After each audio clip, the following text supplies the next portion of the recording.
who is called the god of preservation and protection.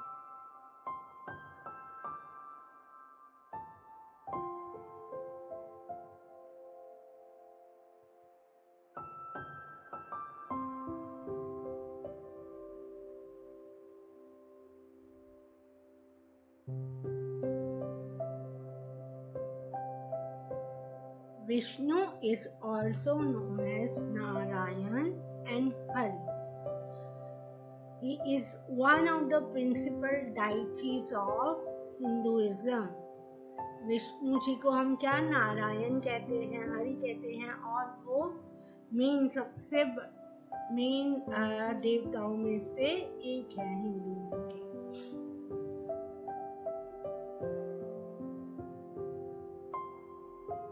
Vishnu is known as the god of preservation. That is, it protects the universe from being destroyed, and salvation, a way of living होता है। salvation का मतलब कि विष्णु जी को god of preservation कहा जाता है, क्योंकि वो यूनिवर्स को डिस्ट्रॉय होने से बचाते हैं।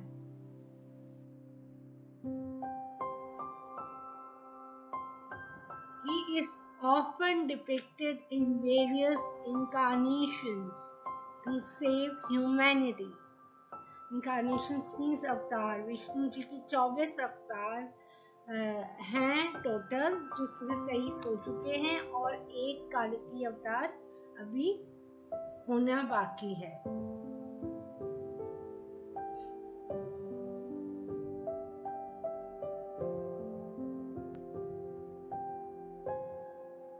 लॉर्ड विष्णु जी का जो कलर है बॉडी का वो है blue, which symbolizes the sky.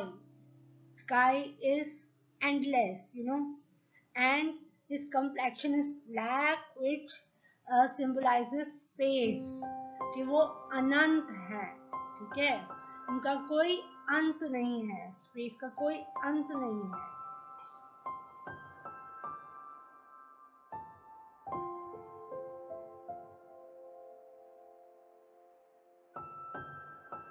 Vishnu ji के हाथ में क्या होता है?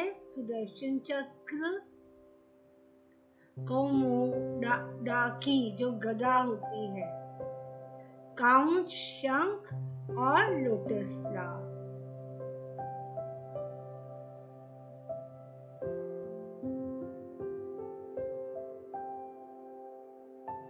He is the supreme being who creates, protects and transforms the universe along with his wife Mahalakshmi and son Ekvira. तो सुप्रीम गॉड सबसे बड़े गॉड हैं जो कि धरती को बनाते हैं, उनको प्रोटेक्ट करते हैं और यूनिवर्स को ट्रांसफॉर्म मतलब उसमें बदलाव लाते हैं। उनकी वाइफ का नाम है महालक्ष्मी और बेटे का नाम है son Ekvira.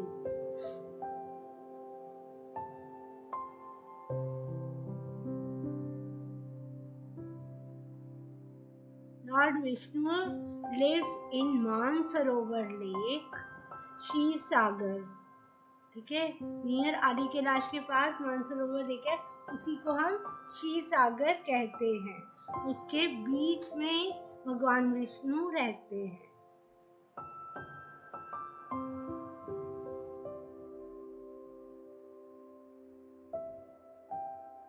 The Mansarovar was lake obtained from the flow of Ganga when it originally originated with heavy flow from the heap of martyred hairs of Lord Shiva। मतलब कि शिव जी की जटाओं से जो वेग से गंगा निकली थी, तो उस गंगा से ये मानसरोवर लेक बनी है। इसीलिए भगवान शिव को हम क्या कहते हैं? जटाधराय, क्योंकि उनकी जटाओं में गंगा रहती है।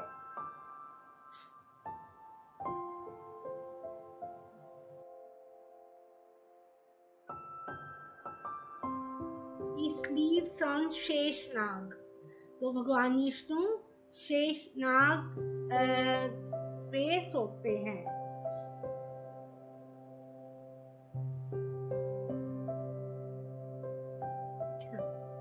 भगवान विष्णु का मंत्र है ओम नमो भगवते वासुदेवाय नमः.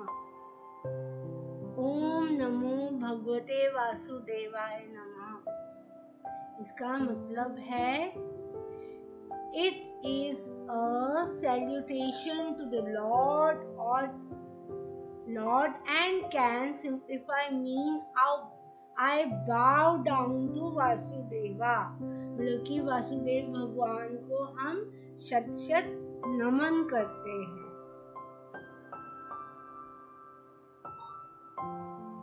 Lord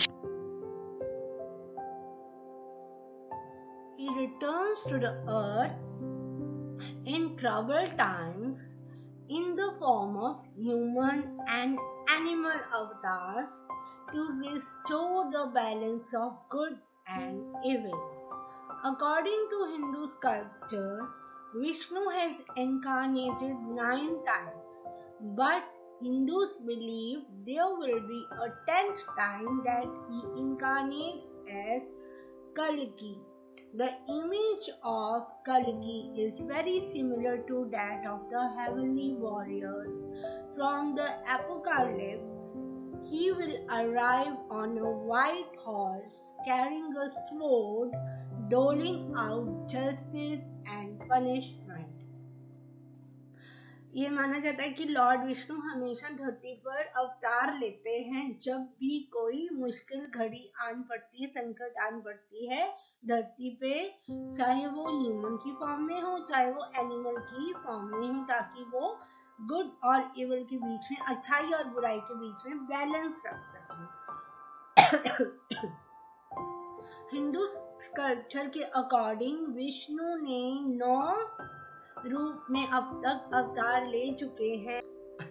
अब ऐसा माना जा रहा है कि उनका एक 10वां अवतार होगा जिनका नाम होगा कल्की. तो जो कल्की की इमेज है वो बिल्कुल सिमिलर, बिल्कुल वॉरियर की तरह है फ्रॉम द एपोकैलिप्स. मतलब एपोकैलिप्स का मतलब a very serious event resulting in great destruction and change. तो इस टाइम डिस्ट्रक्शन होगी और चेंज होगा. ठीक है, पूरा लाइक कलयुग का पूरा फॉर्म बदलेगा. अभी नहीं, अभी सिर्फ कलयुग को 5,000 साल ही कुछ बीते हैं. तो जो कलयुग है वो 4,32,000 सालों का है. तो जब बिल्कुल जो इवल है चरम सीमा तक पहुंच जाएगा उस टाइम कल्की अवतार लेंगे. में भी इट इज अज्यूम्ड, जो मैंने सुना है कि 1 लाख जब हो जाएंगे साल कलयुग के, उसके बाद कल्की अवतार लेंगे ताकि वो और अपने हाथों में उन्होंने तलवार धारण की हुई है और एक व्हाइट हॉर्स पे वो आएंगे. लोगों के लिए वो जस्टिस मांगेंगे, लोगों को जस्टिस देंगे. Doling means to give something, usually money to several people, और लोगों को इंसाफ दिलाएंगे और बुरे लोगों को पनिशमेंट देंगे. But Hinduism does not recognize a singular event that will bring about the end of all things. Instead, endings culminate one cycle of creation and destruction, and they begin the next. In the story of Kalki, a preserver becomes a destroyer when faced with deterioration, as he must help to usher in a new era. First, through Vishnu maintains the universe during each cycle as the preserver and protector. Vishnu is often invoked by devotees who seek protection and guidance on their spiritual journey. So, according to Hinduism, कोई भी ऐसा singular event नहीं है जिसमें कि endings ना हो। तो जो एंडिंग्स होती हैं that culminates one cycle of creation and destruction, मतलब वो क्रिएशन से शुरू होकर कहाँ एंड होती, culminates to end with a destruction, and फिर एक नया साइकिल दोबारा से शुरू होता है अकॉर्डिंग टू हिंदुइज्म। तो इन द स्टोरी ऑफ कल्कि, जो कल्कि अवतार है वो यहाँ पर Vishnu ji as a preserver भी हैं और उसके बाद वो डिस्ट्रॉयर बनते हैं जब बहुत ज्यादा डिटीरियोरेट हो जाती है हमारी अर्थ की हालत, मतलब कलयुग चरम सीमा पर पहुंच जाता है। And he must help to usher in the new era, जब यहाँ पर आकर एक नए इरा की शुरुआत होती है, जब वो पूरा सब साइकिल ठीक कर देंगे, पूरा कलयुग को जड़ से उखाड़ कर फेंक देंगे, फिर से एक नए सतयुग की शुरुआत होगी। अशर का मतलब होता है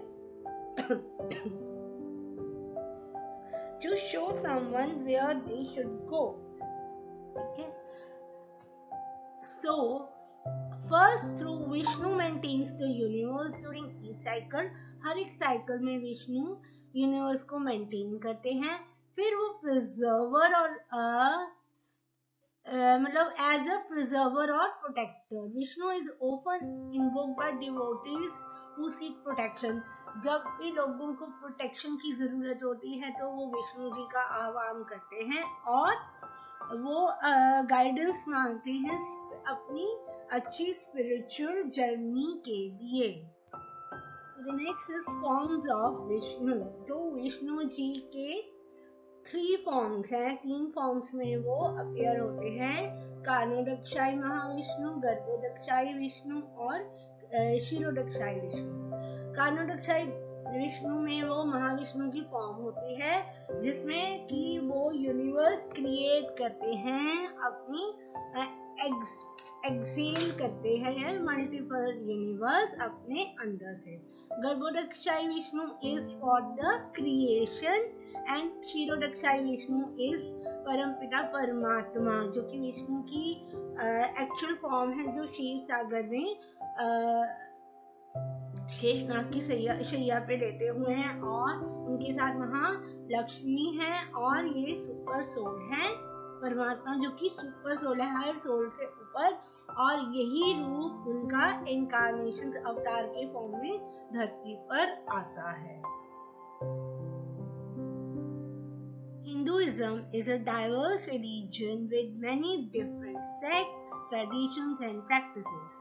Just as Vishnu visited the earth multiple times to offer aid, Hinduism offers many different pathways to achieve enlightenment with 3 practices outlined in the Bhagavad Gita: Jnana, Bhakti and Karma. The pluralism is captured well in the Sanskrit hymn Ekam Sad Vipra Bahuda Vadanti, or truth is one, the sages speak of it by many names. तो 3 तरह से हम enlightened हमें मिल सकती है भगवद गीता के according. जनाना means knowledge, भक्ति means devotion and Karma means action. तो ये एक हिम है, एकम सद्विप्रा बाहुदी वेदांती, मतलब ट्रुथ एक ही होता है। जो इसके बाद इस ट्रुथ को सेजेस जो साधु संत हैं वो कई नामों से बुलाते हैं। इसके बारे में मैं वीडियो लेकर आ रही हूँ 5 काइंड्स ऑफ ट्रुथ। तो नेक्स्ट वीडियो शायद मेरी उसकी नेक्स्ट वीक में वो वीडियो मैं लाइव करूंगी किसी भी दिन, I don't know because recording is still going on.